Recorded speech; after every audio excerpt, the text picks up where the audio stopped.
All right, today we're diving into something that seems small, but is actually a huge deal. Paddle approval markings. Believe it or not, this little detail is kicking off a brand new era for pickleball. So, picture this. You're on the court, it's a big match, you're feeling good, and then, boom, someone tells you your paddle is illegal.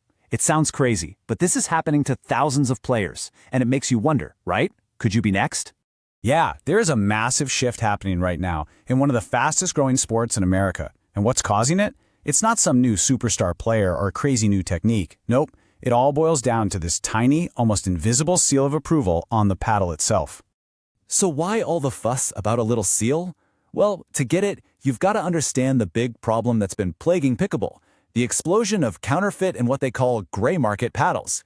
You've probably seen them. These are those super cheap, unapproved paddles that promise you'll play like a pro for a tiny fraction of the cost. And look, this isn't some niche problem. Pickleball is absolutely massive. Just think about this number. Over 36 million players in the US last year alone. When a sport gets that big, that fast, well, the temptation for unregulated gear and all the problems that come with it just skyrockets. And this quote from a player named Sarah, wow, it just nails the whole issue. She bought a $25 gray market paddle, and she said it spun like mad. She was winning her local tournaments, feeling great, but then she gets to regionals, and that same paddle gets her banned. It's the perfect example of that hidden cost, you know? Just how big is this problem? It's pretty staggering.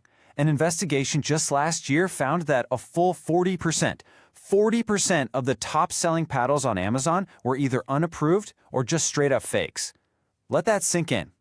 Almost half of the most popular paddles you can buy online might get you disqualified. And honestly, it's not just about what's fair, it's about safety.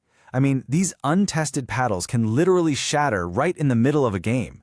There was a case back in 2022 where a cheap paddle broke apart and actually injured a player. So yeah, this is serious. Okay, so that brings us to the solution. The hero of our story, if you will, the official seal of approval. This small but mighty marking is all about restoring order and, most importantly, fairness and safety to the court. So, what are we actually looking for here? It's this USAP-approved mark. And listen, this isn't just some cheap sticker. We're talking about a real piece of security, usually a hologram or an edged code.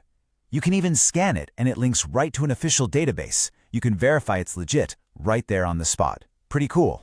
Now, to get that seal, a paddle has to go through a whole battery of tests, 4 key ones. They check for deflection, which stops that illegal trampoline effect. They test the spin to make sure the surface texture isn't giving someone an unfair edge. They test something called COR, which basically just controls how much the ball bounces off the paddle. And of course, it has to be the right size and weight.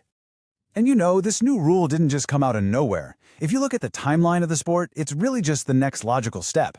I mean, we went from wooden paddles back in '65 to the first real rulebook in '84, then the first list of approved paddles in 2010. This is all part of the sport growing up and getting more professional. And I think Mark Renson, the equipment director at USA Pickleball, put it perfectly. He said, the marking isn't just a label, it's a promise of fair play. And that really gets to the heart of it, right? It's not about red tape, it's about making sure everyone is on a level playing field. All right, so what does all this mean for the real world? Let's break down how this rule is shaking things up for players, for sellers, and really for the whole industry. Well, for starters, the economic shift is huge. Before this rule, that gray market stuff had a massive 25% chunk of the market. Now, the projection is that it'll drop all the way down to just 5% in competitive play. For those sellers, this is basically a death sentence. But of course, with any big change like this, there's a debate. On the one hand, the pros are obvious. It's fairer, it's safer, and you can play with confidence. But there's a flip side. The approved paddles, they cost more. And that price tag could make it harder for some people to get into the game. So what do the players think? Well, when you look at the numbers, the story is pretty clear. USA Pickleball ran polls, and a solid 68% of players are actually for the change. So yeah, it seems like most people feel the benefits of fair play are worth the extra cost. Okay, let's bring this home and make it super practical for you. How can you be 100% sure the paddle in your bag is legit? Here's your quick guide to playing with confidence.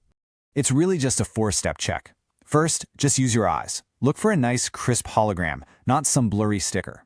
Second, if you see a serial number or a QR code, use the USA app to scan it.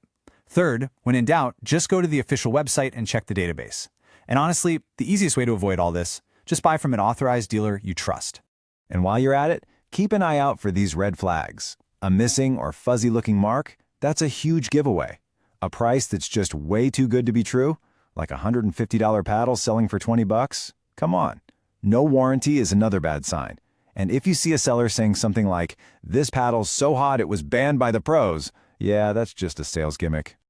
So, the next time you grab your paddle and head to the court, take a second and really look at it. Is that thing a trusted teammate, or is it an imposter just waiting to be called out?